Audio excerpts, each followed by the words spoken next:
Boker Tov. On a fait Shtem Chavecha Targum, Baruch Hashem. On est Yom Shishi, vendredi, Yom HaShishi. Be'etzem, le premier du mois de septembre, Yom Uledet Samer pour Sami, mon frère, qui fête son anniversaire aujourd'hui. Sur le Sadiq de Jérusalem. Voilà. Il faut que je l'appelle. Pas oublier de l'appeler, Bezrat Hashem, c'est bien de souhaiter l'anniversaire. C'est considéré comme un jour de Rosh Hashanah. Je parle pas que toi, Maurice, toi, à 120 ans, il n'y a plus d'anniversaire à cet âge-là. On est le premier du mois de septembre et le Yud du mois de Elul. Elul est un mois compliqué. Parce que c'est un mois en même temps merveilleux et en même temps un mois difficile. Faut pas plaisanter avec ce mois, vous le savez. Leilou Nishmat pour ce shiur, Bezrat Hashem, Claudine Hamesha Batanriat Kouka, Léa Shalom, Félix Ben Esther, Kol Mete Israël, ou Bichlam, Rifouach Shlema pour Tzadeka Tekara, Rivka Bat Liza, Rifouach Shlema pour Morat Miakdosha Vatora, Talebat Efrat Myriam, juste un instant, Yafa Bat Shemesh, Rifouach Shlema pour Mazal Bat Myriam, Bezrat Hashem, cher Jami, Kol Echad Echad, Bezrat Hashem, le temps serait trop long à dire et à faire. Et on attaque déjà la paracha de la semaine. Alors, paracha de la semaine, si j'ai oublié quelqu'un qui m'en excuse, juste un rappel, si quelqu'un il m'a envoyé la semaine dernière 120 € pour dédier un shiur sur YouTube, et j'ai perdu ses références. Donc voilà, si vous pouvez me recontacter, Todaraba, pour que je puisse faire ce shiur pour l'Agdi Shoto. Paracha de Kitetzel Milchama est une paracha complète, remplie de mitzvot, puisqu'il y a 74 mitzvot, dont 27 mitzvot positives et 47 mitzvot négatives. On avait déjà commencé à les faire. Et c'est une paracha vraiment qui se lit dans toutes les langues, si possible, en français, puisque c'est une paracha qui vraiment parle de l'essence même de la teshuva. On prend conscience dans cette paracha de deux choses principales, si je peux me permettre. Hormis le fait qu'il y a énormément de parachutes dans cette paracha, la première conscience... Qu'est-ce que j'ai dit? Ouais, mais c'est pour moi si vous suiviez, je ne veux pas être parfait, il faut bien que vous piège un petit peu. Donc cette paracha, il y a énormément de mitzvot, oui, effectivement, mais on peut dire que chaque mitzvah, c'est une paracha. Donc celui qui essaie de se rattraper, c'est pas grave. Il va avoir tout le monde raison, c'est ça les Tunisiens. On a toujours raison. Manasseh. Ça se soigne. Tov, Managid. La première chose qu'on peut constater, c'est combien on est loin de la réalité. Dans cette génération particulièrement.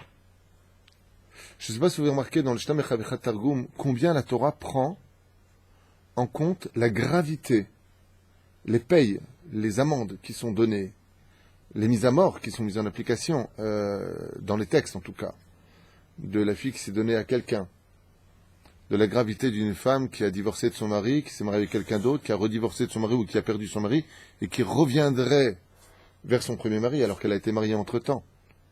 Et Hachem, il dit, ne rendez pas ma terre impure. Parce que j'ai enlevé les autres nations, en fin de compte, pour vous mettre, vous, ici. Puis après nous avoir fait quand même une sacrée liste de mitzvot qu'on va peut-être faire aujourd'hui, je ne sais pas si on aura le temps de tout faire parce que ça prendrait des heures, eh bien la Torah nous met en garde contre celui qui aurait pris une fille par exemple, et puis il a décidé de lui faire un mauvais nom. Mais combien ça nous concerne aujourd'hui avec Facebook et tout ça? Combien c'est grave? Combien la personne devra payer des 50 pièces, des 100 pièces, et il épousera la fille à qui il a fait un mauvais nom, il ne pourra jamais la renvoyer. Combien c'est grave de prendre une femme excusez-moi pour l'employer, pour de coucher avec. Prends une fille dans la rue, comme ça, comment tu t'appelles, et puis tu vas coucher avec, parachat à Shavua. Et Hachem, il dit, car je me promène parmi vous, parmi le camp d'Israël, car vous êtes un Machane Kadosh, vous êtes un peuple saint. Et c'est ça un petit peu l'éveil que je voulais ouvrir un petit peu dans cette paracha. C'est la prise de conscience de combien on ne prend pas les choses au sérieux, combien la clipa est forte, à un tel degré aujourd'hui qu'on a normalisé les interdits de la Torah. Et je crois qu'il n'y a pas plus grave que ça, et quelque part on ne peut pas descendre plus bas que ça. C'est-à-dire que la paracha, je vous conseille vivement de la lire en français pour les Français, en arabe pour ceux qui comprennent l'arabe, en chinois pour ceux qui comprennent les chinois, mais lisez cette paracha en français, même sans commentaire, juste au niveau du pshat, pour simplement à la veille de Rosh Hashanah, prendre un tout petit peu conscience de la gravité de la chose.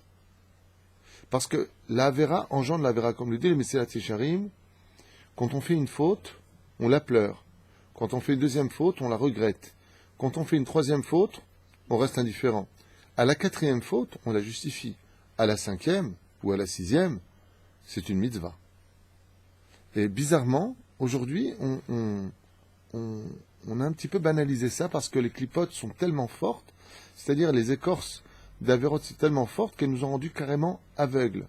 Et il serait bon de se réveiller parce que quand un homme décède, s'il est mort sans teshuva, le problème c'est qu'il passe d'aveugle total à celui qui voit tout d'un coup. Vous imaginez un petit peu le choc. C'est un choc thermique incroyable. C'est-à-dire que d'un coup la personne prend conscience.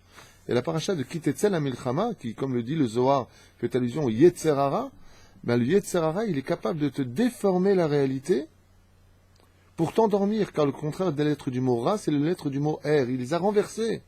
C'est-à-dire, il t'a endormi. Quelle est la pire des choses qui puissent t'arriver? C'est de t'endormir. C'est pour ça que dans les Slichot, la première phrase que nous lisons après Shrejovetecha, Ben Adam Malecha Nirdam, Kum Kerabetachanunim. Combien tu dors? Il serait temps de renverser les lettres du mot Aïn Resh, Resh Aïn en Aïn Resh, c'est-à-dire de remettre les choses à leur place. L'histoire d'une renaissance, et c'est pour cela que si nous avons 30 jours par mois fois 9, ça fait combien? 30 fois 9, Gematria, R. C'est-à-dire que Rosh Hashanah est un jour qui est capable de faire renaître l'homme. On en parlera Shabbat, puisque c'est un cours que j'ai prévu de faire à Tête-Vav avec le Rabbi de Lubavitch, qui explique un petit peu la renaissance de Rosh Hashanah. Et c'est cette notion extraordinaire que nous avons, c'est de revenir à l'espèce d'une vie. C'est-à-dire 9 mois d'une femme enceinte, ça fait exactement 270 jours. C'est là 30 jours fois 9 égale 270. 200, c'est Resh. Aïn, c'est 70. Donc, réveille-toi. Réveille-toi à l'image de quelqu'un qui revient à la naissance de qui est né à Rosh Hashanah. On n'a pas le temps. Adam Arishon. Donc, on retourne à l'état d'Adam Arishon, sujet qu'on élabora. Alors, on avait commencé par les 613 mitzvot, le thème Mervedat Israël. Donc, on avance un petit peu par rapport aux mitzvot. Lot Tilbash, Isha, Levush, Ish. Donc, c'est des sujets, ça qu'on a déjà étudié ensemble, donc on va aller vite. L'interdiction pour une femme de s'habiller avec des habits d'homme. D'accord? Une différence entre les lois Ashkenaz et les lois Sfarad, Al-Pi Halacha. Chez Lot Tilbash, Isha, Levush, Miuchad et Ish, que Chaz Veshalom, un homme, une femme, ne mette pas un vêtement d'homme. Car ça aussi, ça créera une clipa en elle, qui comme j'ai vu Minago. Comme de sortir avec une arme, comme les hommes ont l'habitude de le faire. Vous vous rendez compte ce qui se passe quand on donne des armes aux femmes en Israël, combien les choses sont graves et interdites. Les femmes n'ont rien à faire dans l'armée, comme j'en ai déjà parlé à maintes reprises. Et c'est pareil pour un homme de ne pas porter des vêtements de femme.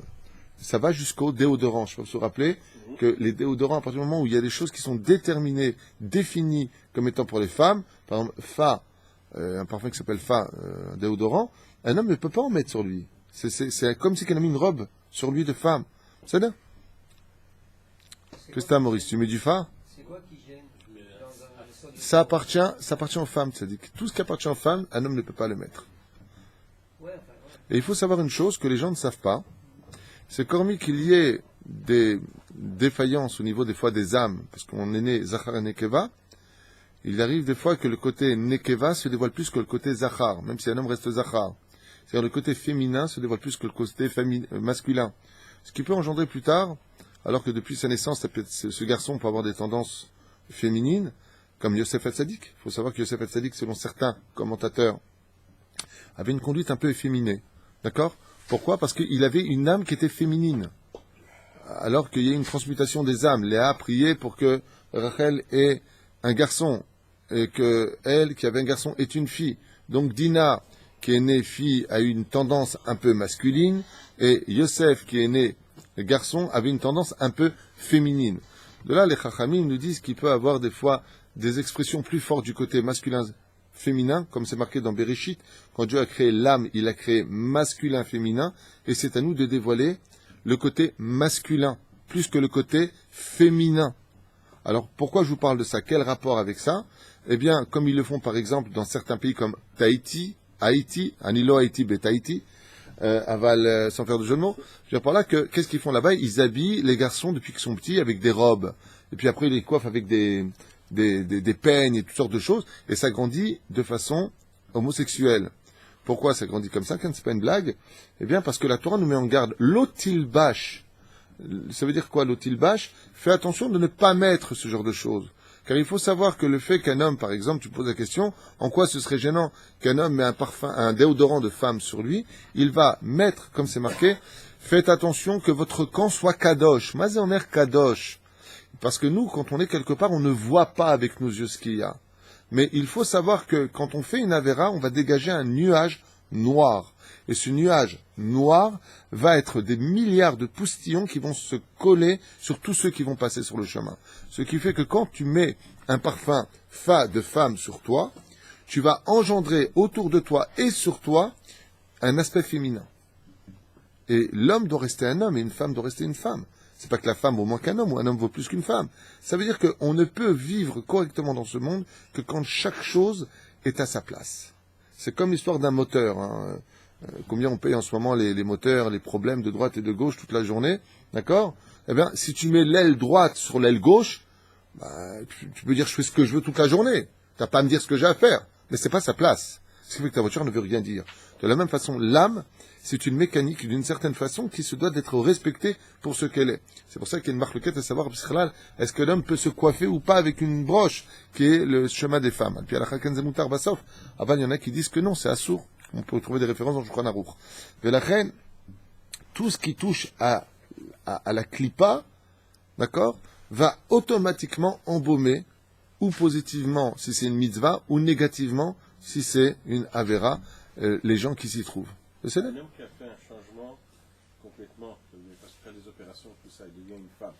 C'est quoi son deal? Il est devenu une femme. Un homme qui serait parti, il y a plusieurs mots de ça aujourd'hui, il y a les Tov l'homme est sané, donc un homme qui serait parti faire une opération, faire un sexe de femme, c'est ce que tu veux dire, une poitrine de femme avec des hormones, et ainsi de suite. C'est quelqu'un qui, quelque part, ce que je veux dire est un peu dur, je m'en excuse pour ceux qui, s'il y a quelqu'un qui a fait ça et qui voit le shiur, j'y peux rien, on parle de Torah ici, alors changez de chaîne, parce que, encore une fois, je travaille que pour Hachem, et je dis les choses telles que je les ai étudiées, non pas de moi personnellement, je n'ai rien de personnel en cela, et je ne juge jamais quelqu'un.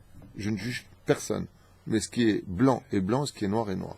C'est quelqu'un qui n'est pas rempli de clipa, il est devenu une clipa. C'est-à-dire qu'il y a quelque chose en lui d'extrêmement grave. Et je vais expliquer ça de façon un peu philosophique, puisqu'on a M. Lévy, grand philosophe, qui est parmi nous. Mais on commet souvent l'erreur, je dis bien on commet souvent l'erreur de croire qu'on peut faire mieux que Dieu. T'as remarqué ça? On dit souvent, par exemple, l'histoire de la colère. L'histoire de la colère, c'est quand on estime que c'est l'obécéder ce qui vient de se passer. Et que nous, on peut faire mieux que Dieu en brassant de l'air. Donc on va se mettre en colère. Tu sais, on va se coller à l'air. Ça veut dire quelqu'un qui se met en colère, en général, c'est quelqu'un qui brasse de l'air. Bon, et alors? Qu'est-ce que t'as réglé? T'as vexé, t'as humilié, t'as rien réparé, et Vema y'a misé. Il n'y a rien. Donc, faut comprendre que quand on est né garçon, c'est qu'Hachem attend de toi quelque chose en tant qu'homme que tu dois faire. Par exemple, quelqu'un qui devient riche du jour au lendemain. Amen. En français ou en hébreu? Les deux. C'est que Hachem attend de lui maintenant quelque chose dans sa richesse. Fais très attention quand tu deviens riche ou que tu deviens pauvre. Sors du contexte de mince, l'épreuve est là. Rentre dans le contexte, maintenant que tu peux t'acheter une très belle voiture, que tu peux t'acheter une très belle maison, qu'est-ce qu'Hachem attend de toi dans ces conditions? De la même façon pour la pauvreté et de la même façon dans la maladie. Des fois, Hachem, il veut que tu le serves sur tes jambes, et des fois, Hachem, il veut que tu le serves sur un fauteuil roulant. Alors nous, on voit l'épreuve de mince, je suis prisonnier d'une chaise. Non, Hachem veut que tu le serves dans ces conditions, par rapport à des comptes qu'on ne peut pas comprendre, parce que lui est Dieu, nous, on est humain. Et c'est exactement la même chose. Quand tu es né garçon, c'est qu'Hachem attend de toi des choses en tant que garçon et pas en tant que fille. Le fait de changer ça, c'est la question qui m'a été posée hier pour le suicide. On m'a dit, mais pourquoi le suicide est tellement condamné par le ciel que cette âme qui avait souffert sur terre, qui avait déjà tellement d'amertume dans sa vie, elle se retrouverait à errer dans des mondes de souffrance incommensurables pour l'éternité. Mais c'est débile. Si la personne, elle souffre et veut mettre fin à sa vie, alors pourquoi ne pas mettre fin à sa vie? Réponse simple. Parce qu'elle met un terme au fonctionnement du monde selon les plans divins. Ce qui fait que quand tu es né une fille, qu'est-ce que tu fous en garçon? Tu es né fille. Ça veut dire qu'Hachem attend de toi ça, que tu sois une fille. Et le fait de changer, c'est une façon de dire à Dieu, toi tu fais pas bien les choses. Tu peux demander à Dieu, comme Léa et Rachel, elles ont prié pour changer les choses. Tu peux, je me rappelle une fois à la yeshiva, il y a une personne qui avait fait énormément de mal à une autre personne. L'homme est sans rentrer dans les détails, mais vraiment un mal tellement grand que celui qui était rentré à la yeshiva à l'époque, en 1987, venait à peine de faire teshuva. Il venait de Marseille, et donc il avait envie de tuer. Il a dit au Rav, voilà, je vais prendre un couteau, je vais aller le planter celui-là. Un truc... Alors le Rav lui aurait répondu, assourd, t'as pas le droit de tuer. Alors il lui dit, alors quoi, il me fait du mal comme ça, et impunément, et je dois me taire. Il lui a dit, oui, je dois me taire. Il lui a dit, je peux pas. Il lui a dit, ok, alors tu as le droit de prier pour qu'il meure. C'est horrible. C'était pour le calmer que le Rav a dit ça. Prenez pas ça en compte. Mais tu as le droit de prier pour qu'il meure. Il lui a répondu comme ça à côté de moi. Ma Pérouchadavar, ne viens pas prendre une chose, tu as le droit de prier. Tu as le droit de demander à Hachem, Hachem, prends-moi ma vie dans ce monde. Mais ne viens pas à toi arrêter ta vie. Que tu laisses les rênes dans le monde entre les mains d'Hachem. Tu n'as pas le droit de toi te mettre au-dessus d'Hachem ou à la place d'Hachem. Mais les fichars, quand on est né garçon, c'est qu'Hachem attend de toi quelque chose en tant que garçon. Et tu dois éloigner, Eric, toute chose qui touche au monde féminin. Pour bien te cadrer, regarde un tout petit peu le domaine de la tsniout. Les femmes doivent sortir absolument pudiques. Une femme mariée doit se couvrir la tête pour cacher sa beauté, pour midatadine, tout ce que tu veux. Combien la Torah nous a mis en garde de ne pas regarder la nudité des femmes. Et pourquoi tout ça? Quand on lit la paracha de Kitetse, on prend conscience des choses. Combien il est grave de regarder une femme. Combien il est grave de coucher avec une femme avant l'heure. Combien il est grave de toucher une femme qui est nida. Combien il est grave. Et la Torah ne parle que de ça. Fais attention. Et qu'est-ce qu'on fait? Et tu prendras cet homme et tu le pendras. Et si cette femme, elle s'est donnée à quelqu'un, et en fin de compte, on a 2 témoins qui ont vu cette femme qui a couché avec quelqu'un, une jeune fille, 18 ans, qui a couché avec son copain. Dans la Torah, on la prend et on la lapide. C'est ce qu'on vient de dire dans la paracha. Ou alors changer de Bible, j'en sais rien. Si elle n'est pas mariée, ils vont la marier. C'est à la fin, comment ça se passe? Si cette personne maintenant elle est morte, virgamuhu. Vas-y, la sorte Béchar, Aïr, virgamuhu. La situation de la Torah, elle est grave. Ça veut dire quoi elle est grave? C'est-à-dire que la Torah, en réalité, elle est normale, et nous avons banalisé la gravité des choses. Ceci étant, je vous dis franchement, quand j'étais jeune, une fille qui, ça n'existait pas, quoi. Le mec, il déposait pas sa copine devant la porte de ses parents, hein. Il était à l'angle, et elle rentrait, je parle de moi, hein. Je parle pas de vous quand, ou Monsieur Lévy qui est certainement plus âgé que moi, mais je parle de moi quand on était jeune. Il y avait le bal, je me rappelle quand j'étais jeune, ça n'existait pas de venir avec une fille main dans la main. Lâche-moi, mon père est là, tu me touches pas, quoi. Il y avait du respect. Aujourd'hui, tu entends des pères qui disent à leur fille de 12 ans, pendant les vacances, hein, alors il est où ton mec? T'as pas de mec? T'es moche, personne ne veut de toi. Comment tu peux parler à ta fille? La fille prostituée, tu ne la laisseras pas vivre dans la Torah. Pourquoi je vous dis tout ça? Parce qu'on est à la veille de Rosh Hashanah, et certainement à la veille d'une grande Géoula. On ne sait pas ce qu'il va y avoir l'an prochain. C'est qu'il y a Zman Behemet qu'on enlève les clipotes pour se réveiller. Donc voilà, il nous dit Lo ilbash isha levush miuchad leish kol makom lefi minago vechen lo tetze bechli zain tama kedei shelo arvu anashim ben anashim ve'avu lidechet. Maintenant, pour quelle raison Yitzhak Cohen Ayakar, un homme ne doit pas porter de vêtements de femme et une femme des vêtements d'homme? Petit 1, ne pas mettre sur lui des clipotes, chacun son tafkid. Petit 2, de peur que les hommes et les femmes se retrouvent mélangés. Surtout, ça ne lui va pas dit. Mais pour ne pas que les hommes et les femmes se retrouvent mélangés. C'est-à-dire, vous avez des gens aujourd'hui que quand tu fais un mariage dont les dents sont séparées, tu dis « je ne viens pas ». Le pire, c'est quand ils ont des clipotes sur la tête. T'as le mec qui a une kippa sur la tête, il te dit « ah non, le mariage séparé, je viens pas ». Alors, je rappelle que dans la Torah, donc je suis ici dans les commentaires de nos Chachamim, d'accord? On n'est pas ni dans les évangiles, ni dans une religion étrangère, je parle du judaïsme. C'est-à-dire? Tout cela pourquoi? Hormis toutes les citations faites au préalable, car Akadosh Baruch Hu a mis en garde de ne pas mélanger les hommes et les femmes.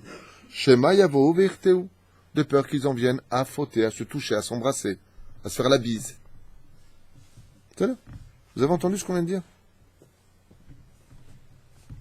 ונוגד בנקבות בכל מקום שלהם, וכולי וכולי. לא ילבש איש לבוש אישה, l'homme ne mettra pas de vêtements de femme, שלא ילבש האיש לבוש המיוחד האישה, וכן לא ייפה את עצמו בתיקוני הנשים, et qu'il ne vienne pas s'arranger comme le font le chemin des femmes, כגון ללקט שערות, לבנות, comme par exemple se peindre les cheveux blancs en noir, מתוך שחורות מראש, pareil pour la barbe, או לצבוע שערותיו בשחור, comme les femmes ont l'habitude de se teindre les cheveux, ainsi l'homme ne viendra pas faire les mêmes choses.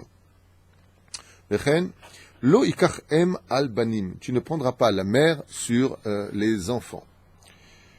Et dit ici, misvat lo ta'aseh. Chez Mizdamen lefanav kain tzipor. Si on vient et qu'on trouverait, par exemple, qu'est-ce qu'il y a? Non, j'ai pas de café là, non. C'est pas grave, je ne suis que poussière. Chez Mizdamen lefanenu kain tzipor. Lo nikach em al haefrochim, o betzim, ela nishlach kodem et ha'em ma'alehem. Alors au niveau du pshat, la mitzvah du shiluach haken, je répète cette mitzvah-là qui est tellement répandue, de trouver une maman, oiseau, qui serait en train tout simplement de léofef, donc qui serait en train de survoler son nid, ou de couver ses œufs. Que ce soit des œufs ou que ce soit des frochim, des oisillons, donc qui ont déjà éclos, excusez-moi pour le français, donc éclos. Il y a une mitzvah qui est un chok. Il faut savoir que cette mitzvah-là est au-dessus de toute notion. On en a souvent parlé. Les filles à halachat, shura tartona, pour ne pas m'attarder sur ce sujet qu'on a tellement développé ensemble, oui, sur une mirpeset, c'est aussi valable. Il y a une marque là-dessus. Shura tartona, oui, sur une mirpeset, c'est aussi valable. D'accord? Donc si vous allez sur le chemin, alors marquez sur le chemin, puis rouchavar dans les champs ou quelque part, mais même sur la mirpeset, hadavar ou tamun kemutar, vadaï que ce serait permis. Eh bien, tu attendras que la maman vienne et se pose sur ses œufs. Ainsi, tu viendras délicatement, sans dire de bénédiction. Il n'y a pas de bénédiction à dire. Renvoyer la mère avec les deux mains. Il est impératif que la mère touche avec ses ailes les coins du nid. Bessachakol, elle les touche à peine. Comme c'est marqué dans la Torah, elle devra survoler. Et elle s'en va. Shelach teshalach et ta'em. Ve'abanim tikach lach. Et tu prendras les enfants. Très brièvement, je me permets de faire un récapitulatif de choses qui ont été dites il y a plusieurs années, en quelques phrases seulement, pour rafraîchir un tout petit peu la mémoire. La première chose, ce chok-là est un chok cruel. À nos yeux, il faut faire attention, car de prime abord, de renvoyer la mère pour prendre les œufs, pourquoi faire cela? Justement, c'est parce que c'est cruel qu'il faut le faire. Alors que la Torah nous a mis en garde. Faites très attention de ne jamais créer de douleur chez un animal. Le respect des animaux est tellement grand dans la Torah, le fait de respecter les créatures de Dieu est tellement important dans la Torah, que si tu as des animaux, d'abord tu donnes à manger à ton animal et seulement toi après tu manges. Ad kedekar. Alors dans ce cas-là, pourquoi créer une douleur? Le Rambam précise que le cri de la maman, c'est-à-dire de la oiseau maman, je sais pas qu'on appelle ça, la femelle est tellement grande qu'elle monte jusqu'au kissé à Kavod. Réponse très simple, dit le Zohar HaKadosh, tout simplement parce que ce cri est tellement grand, quand on chasse la mère et que la mère voit en survolant et en se retirant que des mains étrangères viennent prendre ses enfants, elle crie de toute son âme devant Hachem. Ima amakim keraticha Hachem. Et Hachem, il dit, mais qui crie à ce moment-là si fort de mes créatures? Et il voit un ange qui monte blanc. Qui est cet ange? L'ange qui a été accompli par le Shiluach Haken, par le fait du juif qui a accompli la mitzvah d'envoyer la mère et prendre les enfants. Et cet ange, disent les Chachamim, vient devant Hachem et disent, regarde combien cet oiseau, qui est un oiseau de Sachakol, c'est un animal malgré tout, Ken, crie devant toi, sa douleur est grande, parce qu'on lui prend ses enfants. Ça fait 2000 ans que Édom a pris tes enfants en captivité. Jusqu'à quand la Shekhinah va-t-elle hurler sans que tu l'écoutes? Et ainsi, grâce à cette mitzvah-là, Kadosh Baruch Hu se dévoile encore plus dans le peuple d'Israël et ramène les enfants d'Israël sur la terre d'Israël. Une des raisons pour laquelle nous revenons sur la terre d'Israël aujourd'hui, c'est que non seulement Hachem le fait pour son nom, Kilo l'irvotrem et la lishmi amar Hachem, pour mon nom je vous ramènerai la terre d'Israël, et la deuxième chose, c'est grâce à la mitzvah de Shiluach Haken. C'est pour ça qu'il est marqué afin que les jours de ta vie se prolongent sur la terre. De quelle terre? La terre d'Eretz Israël. Le fait de faire la mitzvah de Shiluach Haken, c'est une mitzvah qui est tellement importante dans le ciel que non seulement elle rajoute de la vie, mais elle permet de remonter en Eretz Israël. D'où l'importance de pratiquer cette mitzvah à toute occasion. Non, absolument pas. Uniquement les oiseaux cachers. Donc vous regarderez dans Vaïkra ou dans d'autres références comme Parashat de Shmini, les oiseaux qui sont cachers et les oiseaux qui ne sont pas cachers. Tout oiseau qui n'est pas cacher, la mitzvah ne s'accomplit pas. Ken. C'est un peu ma question, mais je vais plus on fait ça pour l'oiseau et pas pour les autres espèces d'animaux. C'est un long sujet, parce que l'oiseau est un animal qui est aussi bien terrien que volatile. D'accord? Je ne sais pas si vous avez remarqué, mais au niveau de la shrita, on avait parlé une fois de ça aussi à l'occasion, mais c'est pas grave. Il y a 3 sortes d'animaux sur Terre. Il y a les animaux terrestres, donc eux, ils ont le canet et la véchette. Pourquoi? Parce qu'ils sont sur Terre. Et dans la Terre, il y a ce qu'on appelle une touma, qui est reliée à la Terre, qu'on appelle le monde des Shindalet, le monde de la Terre. On creuse, mais là-bas, les morts, les mettent. Ça, c'est la première chose. Et l'oiseau, lui, par contre, il a que un à couper. Il n'a pas deux. Il n'a pas le canet et la véchette, il y a un seul. Et pourquoi? Parce que eux, ils sont mi-terre, mi-air. Comme ils sont mi-terre, mi-air, ils sont déjà déconnectés à 50% du monde de la Touma. Donc il n'y a pas besoin de faire 2 conduits pour les amener à être cachers. Et les poissons, étant donné qu'ils vivent dans un élément qui est complètement cacher, qui s'appelle l'eau, qui est un migvé, il n'y a pas besoin de faire de shrita, car il n'y a pas de Touma en eux. C'est là. Je parle des animaux dont il y a des écailles et des nageoires. Le reste, la Torah, comme un chok, bizarrement, vient nous dire, chaz veshalom, ce sont des animaux taref, comme les fruits de mer, par exemple. C'est-à-dire, qui eux, d'ailleurs, bizarrement, sont à même... c'est un truc incroyable qu'on peut constater, enfin, sans rentrer dans les détails, mais qui sont dans le sable de la mer. Et là-bas aussi, il y a une touma toute particulière. Bah, c'est des sujets qu'on laissera de côté pour l'instant. Ah bah, c'est des graduations. Les oiseaux sont entre 2 mondes. Ils sont dans les airs et ils sont sur terre. Donc cette mitzvah-là est d'une importance capitale. Al-Pissad, on nous dit aussi autre chose. Mazé shiluach haken, shelach teshalach et ha'em, ve'abanim tikachlach. C'est que nous avons une mitzvah tassée de Horaïta, de ne pas prendre le même jour la mère et les enfants. On ne tue pas le même jour la mère et les enfants. Comme par exemple, exactement, le veau et la vache. On ne peut pas les tuer le même jour, c'est assourd. L'eau, c'est comme marqué, l'otikach em albanim, l'un sur l'autre, assourd. C'est pour ça que l'Allemagne, derrière Hagab, le paiera extrêmement cher.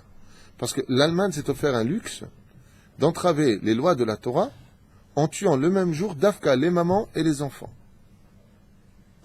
L'Europe, à cause de ça, qui a participé à cet interdit de la Torah qui est extrêmement grave, déjà de tuer une âme, je ne vous parle pas, mais qui ont grandement participé à l'extermination des Juifs pour leur prendre leurs biens et leurs appartements, subiront à la fin des temps exactement le même sort. Ce n'est pas une malédiction, c'est un état de fait. Tu touches du feu, tu te brûles. C'est là. Donc,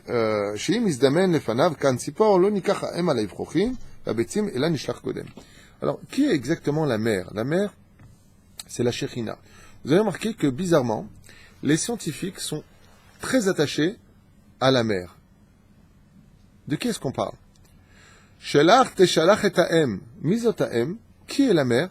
C'est la Shekhinah. Renvoie la mère. Ve'abanim tikachlach.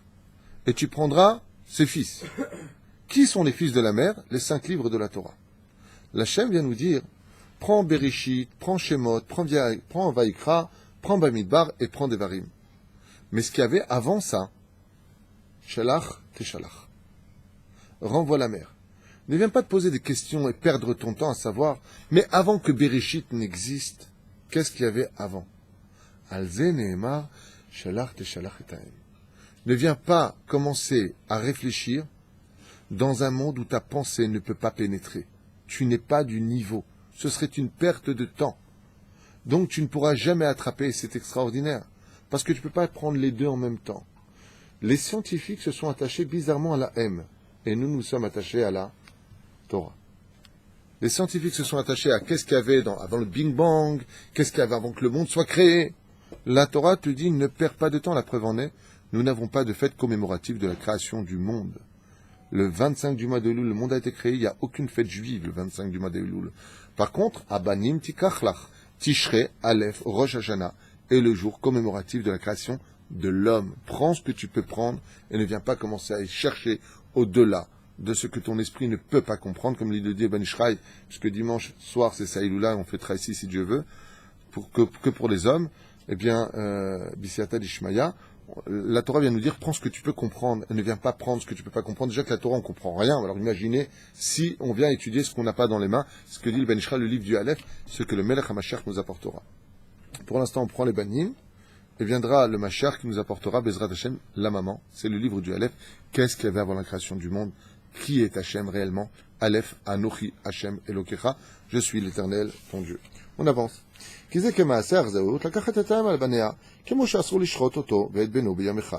comme on vient de dire, tu ne tueras pas le même jour la maman et le fils. Donc, on parle de la vache et du veau. Pourquoi? Parce qu'il y a aussi ici une connotation à garder en tête. C'est que quand tu tues la mère et le fils, donc une descendance, c'est comme si tu viendrais déraciner une race. Les gens ne le savent pas, mais Al-Pi Halakha est strictement interdit de châtrer, ça se dit? D'empêcher ces animaux d'avoir des enfants. Castrer. D'accord? Castrer. Il est strictement interdit de castrer nos animaux dans le judaïsme. D'accord? Tu prends un chat, t'en veux pas d'autre, réfléchis avant d'en prendre un. On n'a pas le droit de castrer nos animaux. Et celui qui castrerait ces animaux, il faut savoir qu'il pourrait engendrer chez ses enfants la stérilité. Comme l'enseigne le Hari Akadosh. Les gens font plein de choses, ils prennent des chiens et puis les castrent. Aval, dans la Torah, on n'a pas le droit de castrer. Regardez ce que disent les sages. Pourquoi tu ne tueras pas la mère et son veau le même jour? Qui a domé? Keilu atabal oker et tamin les gamré. C'est comme si tu viens déraciner une race. T'as pas le droit de faire ça. Car les animaux appartiennent à Dieu, pas à toi. Quand tu veux un animal, tu le laisses tel quel. Tu n'as pas le droit de le castrer. C'est une mitzvah de préserver. Je répète, une fois, une femme est venue voir le Hari Akadosh avec son mari. Car 10 ans étant passés en Israël, le mari a voulu la répudier. Le Hari Akadosh lui a dit, ne la répudie pas. Réparez la faute que vous avez faite il y a 10 ans. Il lui a dit, mais il y a 10 ans, quelle faute on a fait? Il lui a dit, tu peux tout à fait avoir des enfants, tout est à sa place. Le seul problème, c'est que ton mari, quand vous êtes rentré dans la maison, il y a 10 ans en arrière, a déplacé l'échelle qui était dans le poulailler de la droite vers la gauche. Et il ne l'a jamais remis à sa place. Et donc les coqs, qui ont l'habitude de rejoindre les poules toutes les nuits, se sont retrouvés dans cette situation de ne pas pouvoir les rejoindre. Et donc on fait des efforts inouïs pour pouvoir voler, mais le coq est lourd, il a du mal à s'envoler. Et leur plainte a atteint le ciel. Tout comme ils ont du mal à rejoindre leur poule, ainsi donc leur plainte a engendré que ta femme ne puisse pas avoir d'enfants. Alors imaginez maintenant si tu castres ces animaux. Alors des fois, toi tu les castres et tu as des enfants. Mais ça peut provoquer que des enfants n'aient jamais d'enfants. Donc il faut faire attention, avant de faire des choses, assez les harav, et un rave, demande si ce que tu as le droit de faire ou pas le droit de faire. Quand tu prends une affaire, t'appelles ton avocat. À plus forte raison que tu devrais appeler les rabbanim pour savoir si oui ou non tu as le droit d'abord de rentrer un chien chez toi, et si combien même tu l'as, de ne pas le castrer, chaz v'shalom. Assour. C'est quelqu'un qui se sert du monde d'Hachem pour son monde à lui. Tout qu'on n'a pas le droit de consommer sans bénédiction, tu n'as pas le droit de posséder un animal comme toi tu as envie de le posséder. Il appartient à Hachem parce que toi aussi tu appartiens à Hachem. C'est une mitzvah de préserver des espèces qui sont en état de disparition.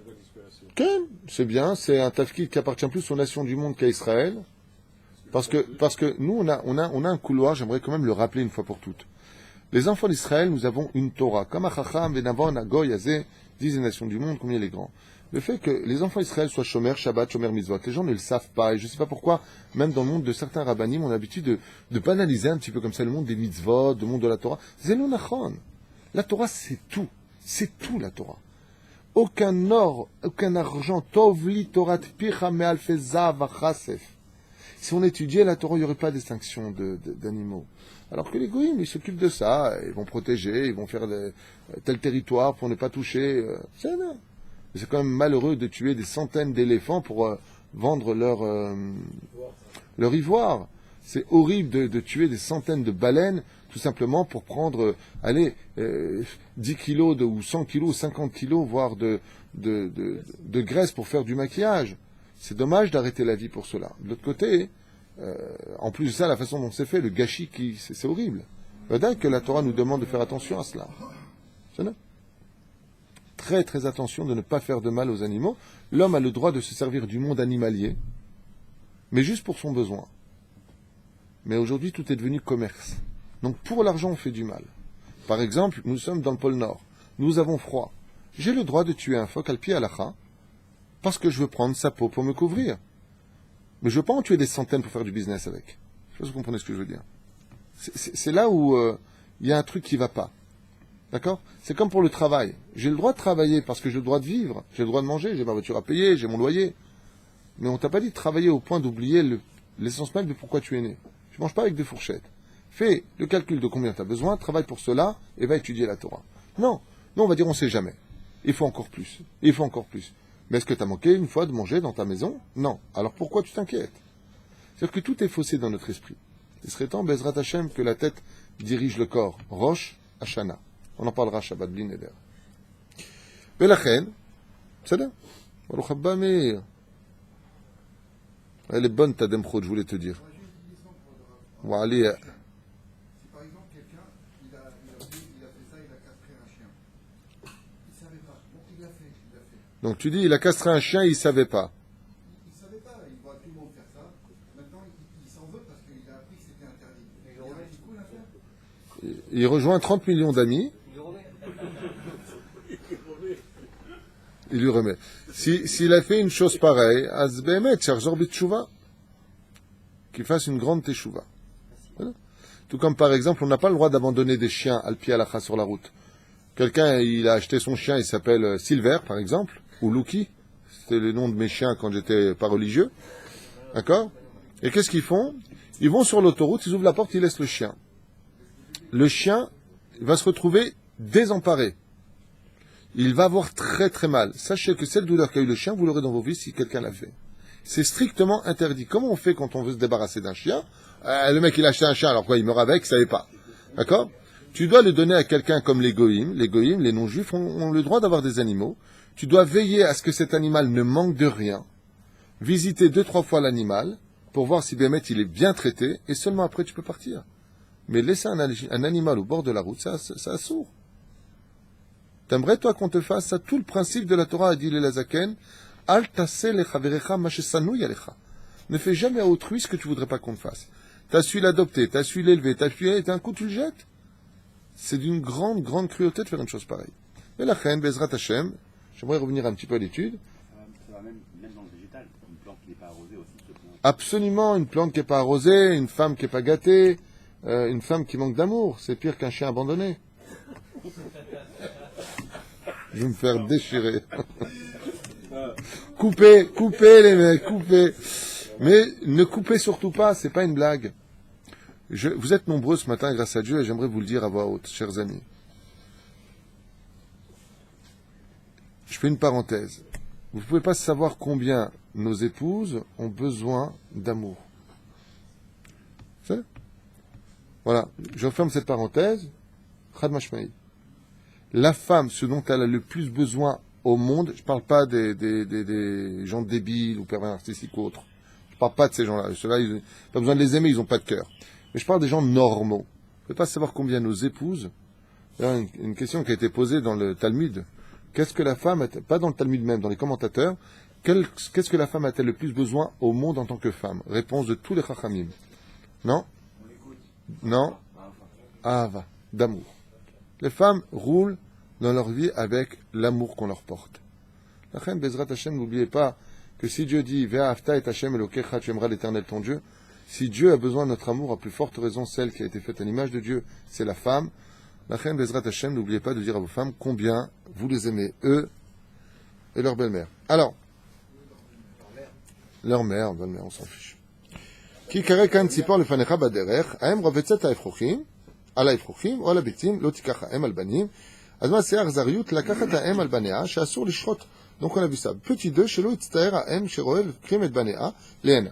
Alors il dit ici, petit 2, pourquoi faut-il renvoyer réellement la mère?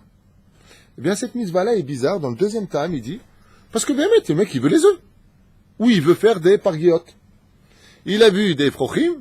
Les parguiotes, c'est ce qu'on commande en Israël, là, dans les restaurants parguiotes. Comment on appelle ça, nous? Les petits poulets, petits coquets. D'accord? Alors, il dit exactement le contraire. Dans le deuxième table, il dit pourquoi cette mitzvah-là, elle est si importante de renvoyer la mère? Il dit parce que c'est cruel pour elle de voir qu'on va lui prendre ses petits et qu'on va... Par exemple, en Tunisie, Dougma, quand les pigeons eh bien, pondaient leurs œufs, en Tunisie, ils mangeaient des œufs de pigeons. C'était des pigeons. Donc, d'accord, il faisait une petite omelette comme ça, il fallait tuer, il fallait plein d'œufs, d'accord. Eh bien, Le deuxième, ouais, c'est un shlouk.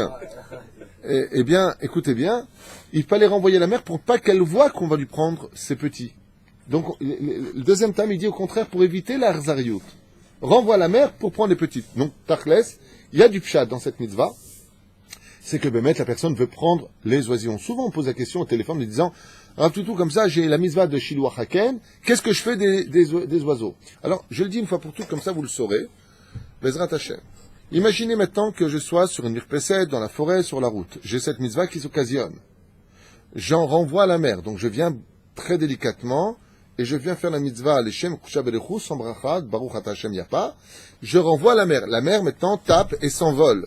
Une fois qu'elle s'envole, moi, j'ai rien à faire avec les œufs, et encore moins avec les tronches de oisillons qui vont regarder, qu'est-ce que je vais faire, moi, avec? J'en ai pas besoin. Ouais? Alors, je prends les œufs, ou le nid, je le lève à 30 cm, je fais un kinyan. Un kinyan, ça veut dire j'achète la mitzvah. Pour acheter la mitzvah, c'est comme quand on se marie, le khatan lève une serviette ou le stylo à 30 cm de la table de la main droite. Et il fait un kinyan. De la même façon, pour faire la mitzvah, je lève le nid à 30 cm et je fais un kinyan. Et une fois que c'est fait, je repose le nid et je m'en vais. Et j'ai fait la mitzvah. Je ne suis pas obligé de prendre les œufs et j'ai pas besoin des œufs. Donc, Il ne va plus revenir? hein? Il va plus revenir, l'oiseau? La majeure partie des cas, les oiseaux ne reviennent pas. Parce que tu as touché leur bébé. La plupart des cas. Il y en a où ça revient. Eh bien, si ça revient, tu recommences la mitzvah à l'occasion où ça se présente, ou quelqu'un d'autre pourra faire la mitzvah. Alors, le salaire de Shiloh Haken, on en a fait un cours dans le Soda Hashmal. C'est une super parnassa, tu peux avoir des enfants, la santé, ton mazal peut se renouveler, c'est Olamaba, c'est Blissof. On a fait un cours qui s'appelle Shiloh Haken Soda Hashmal. La mitzvah de renvoyer la mère sur le Soda Hashmal, là-bas, il y a une liste de salaires incommensurable pour celui qui le fera. Donc, j'avance. Troisième raison, les filles ta'am, sha'em roveset ena brachat minaken, afalpi she'echolet livroach, ou mechamat sheda'agata rachamonuta al gozalea v'tzea, והתורה אסרה לנו לנצל את רחמי האם על גוזליה כדי להחזר עליה ולתופסה. Bon, cette raison-là, elle l'a déjà expliquée, donc on avance. Allez. Le shalach et ha'em kodem, les kechat abanim, nous avons une mitzvah dans la mitzvah, quand tu viens pour prendre les enfants. Cette mitzvah-là, en réalité, ce sont deux mitzvot. Cette mitzvah de Shiloh Haken, ce sont deux mitzvot différentes. La première, renvoyer la mère. La deuxième, prendre les enfants. Ce sont deux mitzvot. שישלח את האם ורק אחר כך ייקח את הבנים, ואף אם עבר ולקח את האם מעל הבנים, מצוות עליו שלח את האם. Et donc, s'il a attrapé la mère, par exemple, imaginez que c'est une pigeonne, une colombe un peu tunisienne, bien grasse comme ça, elle a du mal à s'envoler. Dans ce cas-là, tu prends la mère et tu la renvoies, mamache, et tu pourras prendre les oisillons. D'accord? Excusez-moi pour la mère tunisienne. Hein.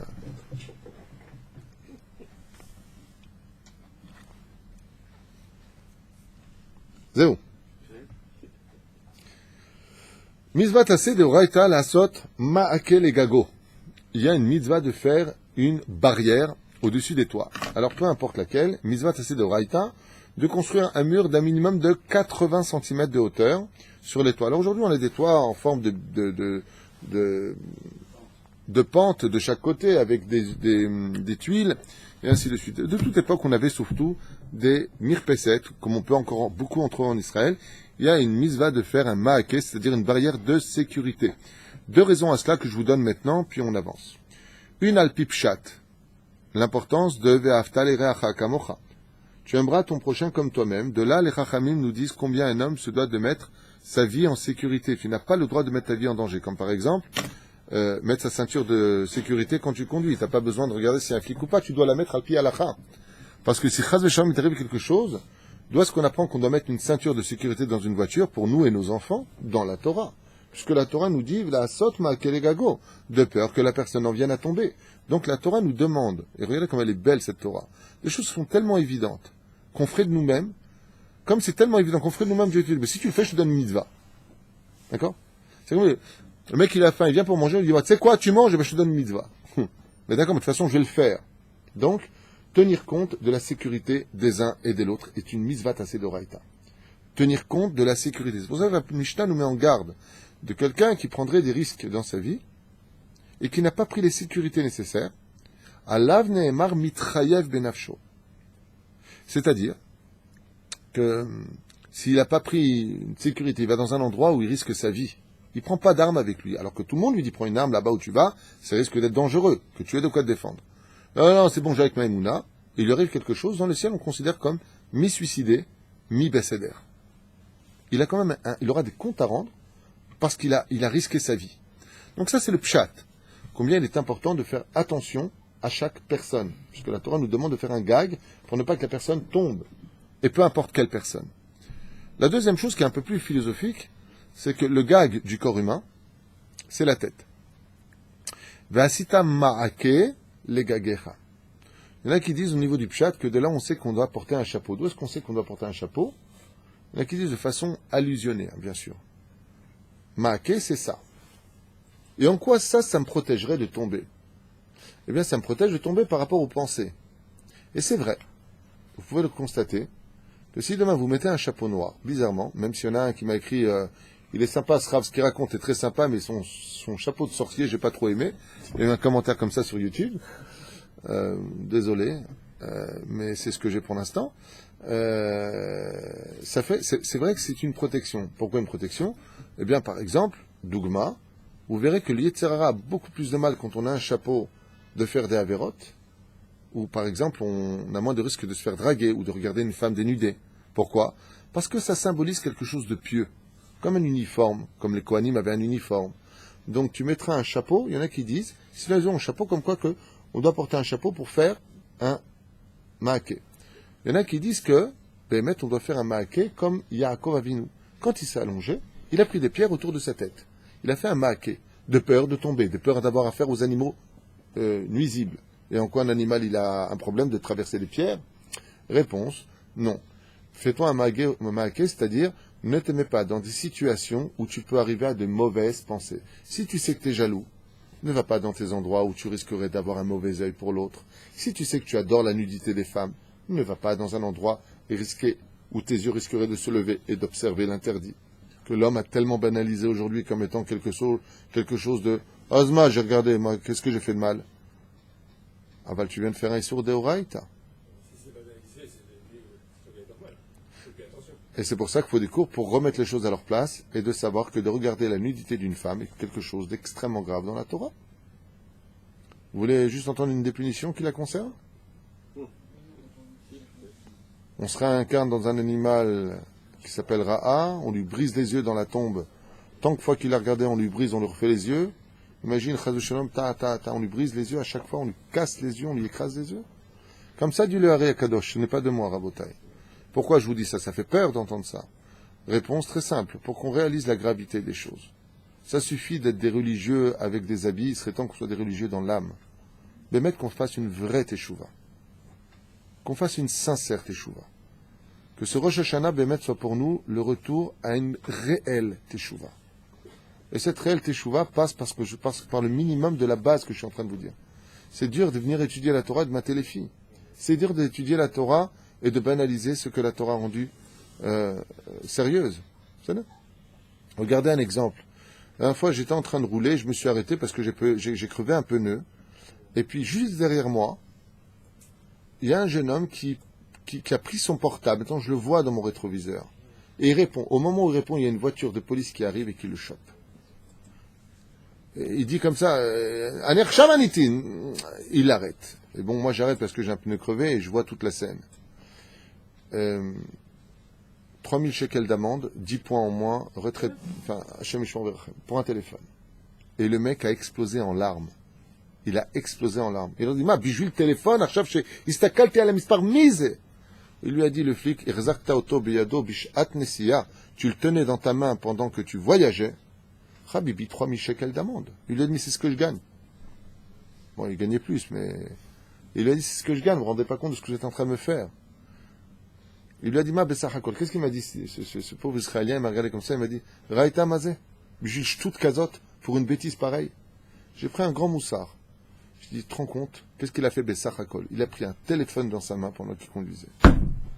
Eh bien, il faut savoir que, dans le monde entier, l'une des causes aujourd'hui qui a atteint les 37% d'accidents de la route, si ce n'est pas 40%, ce sont les gens qui touchent le téléphone pendant la Nessia.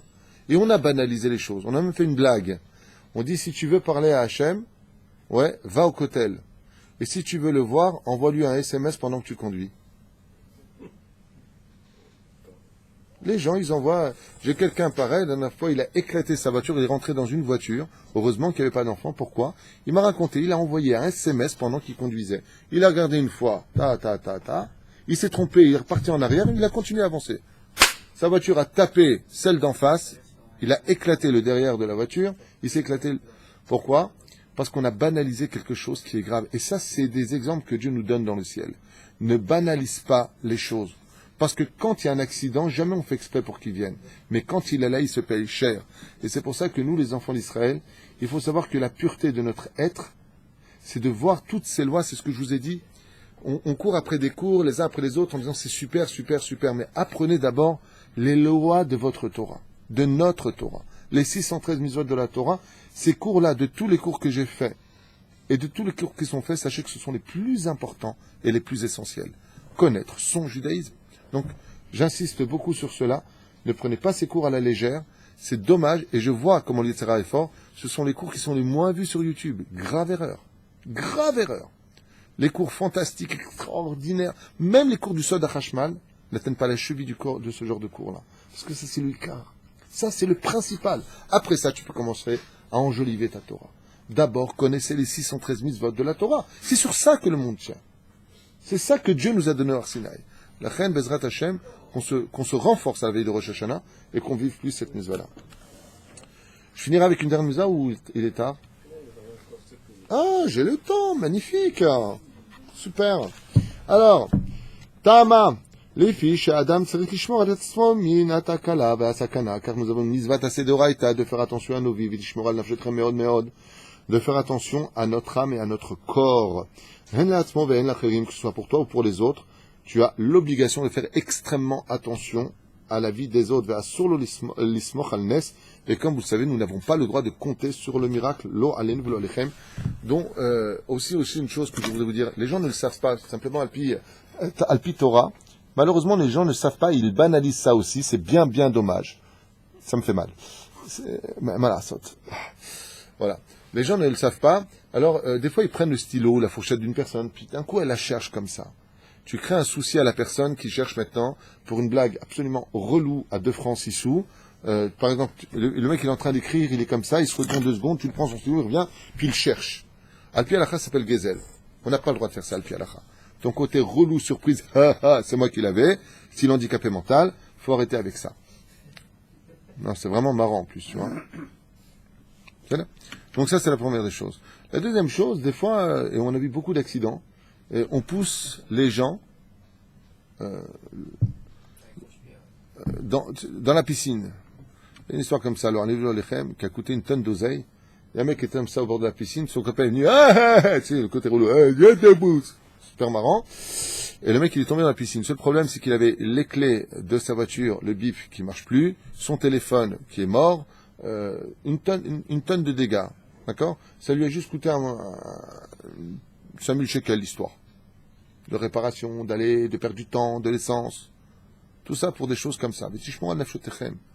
Ce sont des minagim qui ne sont pas du tout les minagim d'Israël. Tu n'auras pas le droit de mettre d'obstacles dans ta maison chez le Mirchol Beveto, Kegon Gag, les Lomake, comme de laisser une maison, par exemple, sans barrière, Ober, Lelo, Mechitzatz Vivo, ou un trou, par exemple, si tu as un trou chez toi, tu as l'obligation de mettre une barrière autour, de fabriquer une barrière, pour ne pas que les gens tombent dedans. Et s'ils se cassent la jambe, eh bien, tu en es le responsable. Bichlal, Ze, Shelo, Legadel, Kelevra, Betor Beto, comme par exemple de faire grandir un chien dans sa maison. Un mauvais chien ici, mais même un chien, c'est interdit. Enfin, c'est pas interdit réellement. Aval, il y a des lois pour cela. Pour celui qui va avoir un chien, uniquement en dehors de la maison, attaché avec une chaîne, lui fabriquer une maison pour ne pas qu'il souffre du soleil, veiller à ce qu'il ait toujours à boire. Ne rentre pas dans la maison même. Non, un chien ne doit surtout pas rentrer dans une maison. Surtout pas. Selon la Kabbale, si le chien rentre dans la maison, la Shekhinah sort de la maison. Ah, je peux me permettre de manger le Shabbat. Souvent, malheureusement, les gens donnent de manger le Shabbat les restes du chien. Les Bénishraï disent c'est un vrai problème. Un autre animal comme la belle-mère, qui? Moi, personnellement, j'en ai fait un cours qui s'appelle Une vie de chien, je crois, je ne me rappelle plus comment j'avais appelé ce cours. Je suis contre le fait de posséder des animaux pour plusieurs raisons. D'abord, ils sont plus beaux en liberté. Deuxièmement, si vous savez combien ça coûte au niveau de l'oseille, ça veut dire que si un jour vous faites... je vous racontais une histoire qui s'est passée avec un oncle.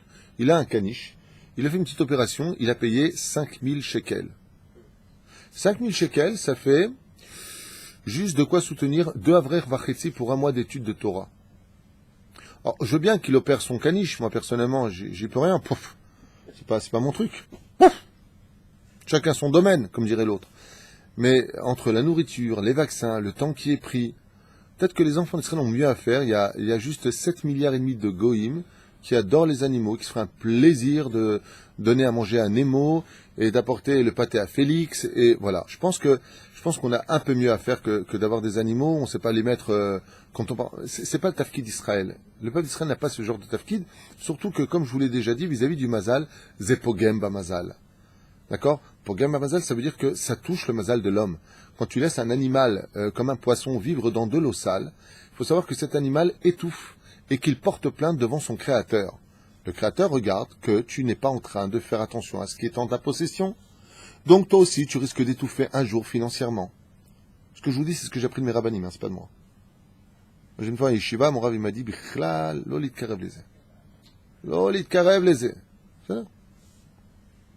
Lo litkarev. Faut pas s'approcher de ça. Même les plantes.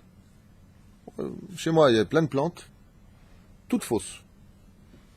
Hein, tu nettoies une fois de temps en temps. J'ai jamais eu de souci de trop de soleil, pas trop de soleil, et il faut les arroser, pas les arroser, et personne ne voit que c'est des vraies et des fausses. Qu'est-ce qu'on en a à faire? Bijulma causé, bijulma, alma velama. Pourquoi? Parce que si ta plante elle crève de soif, eh ben, Habibi elle porte plainte. Bijulma. C'est là. Une plante pousse, elle est dans ta maison, c'est à côté de ta maison, dans ton balcon, mais c'est pas toi qui as planté. C'est Sauvage, tu veux dire donc. C'est pas sauvage, c'est une plante qui était. Sauvage. Bon, maintenant, si tu as un jardin et que tu veux faire des belles fleurs, ça oui. Un genre de, il a poussé tout seul avec, parce que l'eau du Masgan, ça le fait. Maintenant, c'est plus l'hiver, c'est plus l'été, et ça tombe. C'est ta faute aussi. C'est pas. Non, si ça a poussé tout seul et que c'est pas de toi, il n'y a aucun problème. Rabotai, encore une misva, on essaie d'en acheter une autre. L'eau l'isroa klaim bekerem, nous n'avons pas le droit de mélanger les espèces, là on parle d'une vigne kerem, chez l'eau nizrat voa bekerem, ou min Torah isur rak im zorea shtemine dagan, im chartzan, garin shel enav, comme par exemple 2 sortes de raisins différents. Yachad, ou midera sur l'isroa kol mine zraim o yerakot ben agefanim, et comme par exemple de faire pousser à travers la vigne d'autres espèces de légumes, mais ça ce serait un issour des rabanan, qui n'est pas la même chose. Pourquoi? Et à retenir pour ceux qui essaient d'être plus royalistes que le roi, ce qu'on appelle les humanistes. Les humanistes sont des gens très dangereux, comme la gauche. Les gauchistes sont une philosophie très dangereuse, parce qu'elles ouvrent toutes les frontières. Et on sait que dans ce monde, si tu veux réussir à aller quelque part, il faut imposer des sécurités. On en parle constamment. D'ouvrir toutes ces frontières et de recevoir n'importe qui, de mélanger n'importe qui, c'est tuer toutes les valeurs de ta propre existence. Ce n'est pas du racisme. C'est-à-dire, comme la Torah nous le demande, Am levada dishkon, quelle est la pire chose qui puisse arriver à un juif?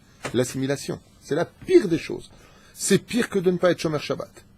De vivre avec un non-juif, ou de vivre avec une non-juive, c'est s'assimiler au summum de l'âme. Pourquoi? Parce qu'il y a, excusez-moi pour le mot employé, qui n'est peut-être pas joli, pénétration dans l'intériorité du juif. Ça veut dire qu'il te prend ton âme à l'intérieur. Ah, le Shomer Shabbat, Erzor Bitshuva. C'est là. Ah ben, c'est varim chamourim et comme de manger ta rêve. Ça pénètre l'intériorité de l'homme. C'est là. Lechen tasimu lev la davar hazeh, kilaim lo lervev. On ne mélange pas, la Torah nous dit, des espèces. Bizarrement, on découvre de plus en plus que les espèces mélangées sont problématiques pour la santé. De plus en plus, c'est des choses qui se dévoilent aujourd'hui. Par exemple, prenons l'histoire d'un animal créé par l'homme, le péred. D'accord? Le mulet. C'est un animal qui reste stérile. Parce qu'il vient de 2 mélanges. Il n'engendre pas. C'est ça? Alors, Ta'am Arishon. Omer Kacha. Ki Hashem Itbarach. Où est-ce qu'il est mon stylo? Ki Hashem Itbarach. Il dit comme ça. Où est-ce qu'il est? Bara kol haminim etzomer bechai venatan bahem koach leotzi kidmuto uktzalam mise. Il dit, fais très attention car dans la création de Dieu, quand Dieu il a créé le fruit ou le légume, tel qu'il a créé, il correspond à quelque chose de très spirituel, contrairement à ce que toi tu penses.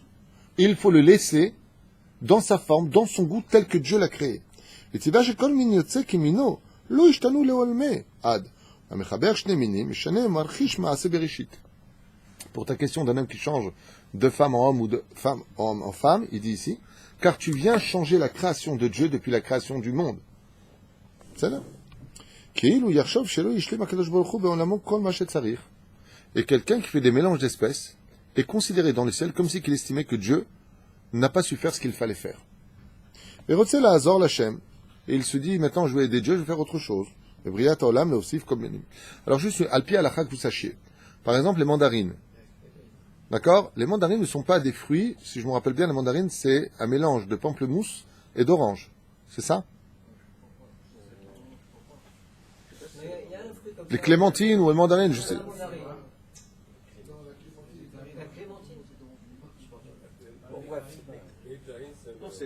Les